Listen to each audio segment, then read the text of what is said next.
સૌપ્રથમ વાત કરીશું વરસાદની કે જ્યાં ભાવનગરના મહુવા સહિત ગ્રામ્ય પંથકમાં વરસાદનું આગમન થઈ ચૂક્યું છે।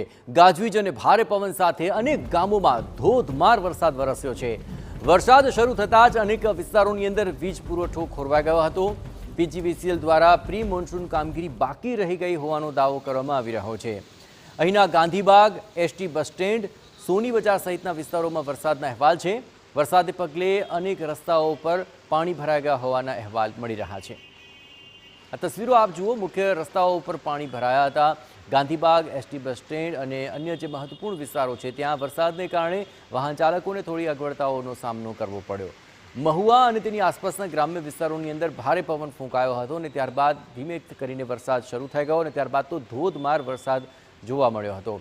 અનેક વિસ્તારોમાં તેને કારણે વીજ પુરવઠો ખોરવાઈ ગયો હતો।